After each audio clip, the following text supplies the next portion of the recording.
Hello बच्चों, let's read this question. The question से choose the correct alternatives.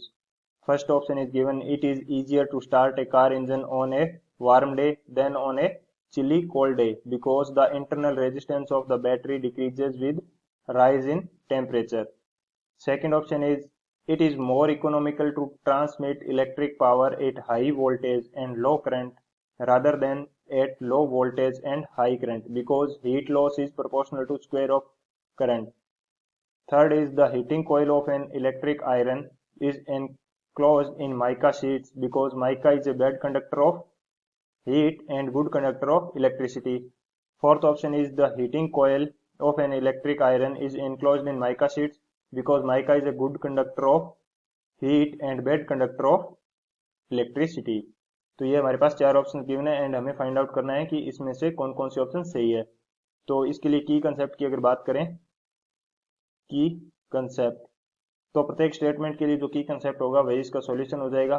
तो one by one हम प्रत्येक स्टेटमेंट को डिस्कस करते हैं. तो ऑप्शन ए की बात की जाए सबसे पहले. ऑप्शन फर्स्ट के अंदर हमें बोला गया कि एक कार इंजन को वार्म डे में स्टार्ट करना ज़्यादा इजी रहता है एक चिली कोल्ड डे की तुलना में, क्योंकि जो इंटरनल रेजिस्टेंस होता है वो डिक्रीज हो जाता है टेम्परेचर में इंक्रीज के साथ.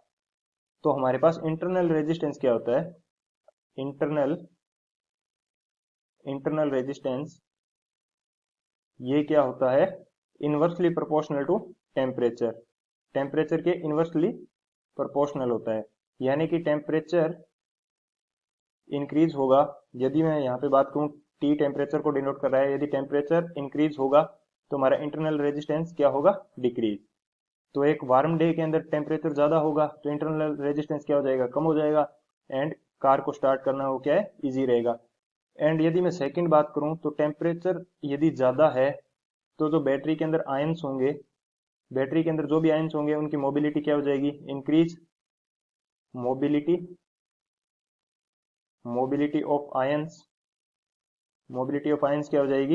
इंक्रीज हो जाएगी. एंड जो इंटरनल रेजिस्टेंस होगा ये क्या हो जाएगा? डिक्रीज हो जाएगा. तो हमें एक वार्म डे के अंदर हम एक कार को जल्दी स्टार्ट कर सकते हैं. तुम्हारा फर्स्ट ऑप्शन क्या हो जाएगा? First option is correct. इसी तरह से यदि बात की जाए सेकंड ऑप्शन के लिए, सेकंड ऑप्शन बी, इसके अंदर हमें क्या दे रहा है? It is more economical to transmit electric power at high voltage and low current. हम इकोनॉमिकल क्यों मान रहे हैं इसको देखना चाहिए. तो इसके लिए तुम्हारा की कंसेप्ट क्या काम करेगा?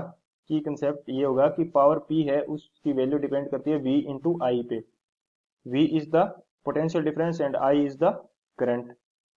तो यदि मैं क्या करूं, अकॉर्डिंग टू V रखूं हाई, वोल्टेज क्या रखूं?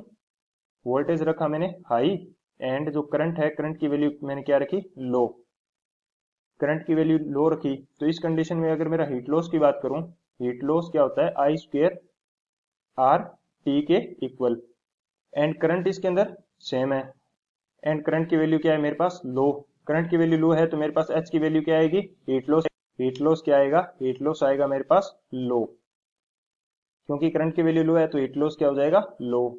एंड इसी का सेकंड पार्ट अगर मैं डिस्कस करूं, इसके अंदर मेरे को क्या है कि वोल्टेज बोल रखा है इसने लो, एंड करंट आई क्या ले रहा हूं मैं? करंट आई ले रहा हूं हाई.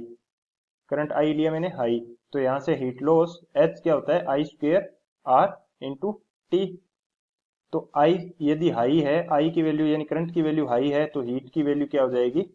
H इज ऑल्सो, ये हमारे पास आएगा हाई. हीट की वैल्यू भी हाई आएगी तो हीट लॉस ज्यादा होगा. तो हम प्रेफर करेंगे कि वोल्टेज हाई हो एंड जो करंट है उसकी वैल्यू लो हो. तो हमारा सेकंड ऑप्शन बी ऑप्शन है, ये भी करेक्ट हो जाएगा. थर्ड ऑप्शन हमें दिया है the heating coil of an electric iron is enclosed in mica sheets because mica is a bad conductor of heat and good conductor of electricity. ये हमें क्या कहना चाह रहा है कि ऑप्शन सी की अगर मैं बात करूं, ये मेरे पास क्या है? हीटिंग आयरन है, हीटिंग आयरन रोड है. एंड इसको क्या किया जाता है कि माइका शीट के अंदर पैक करके रखा जाता है. माइका शीट के अंदर ये पैक होती है. क्यों? इसका रीजन होता है माइका क्या है? Mica is a good conductor of heat. Good conductor of heat का ये क्या है? Good conductor. And bad conductor किसका है? इलेक्ट्रिसिटी के लिए. Bad conductor for electricity. Electricity के लिए क्या है? ये बैड कंडक्टर है।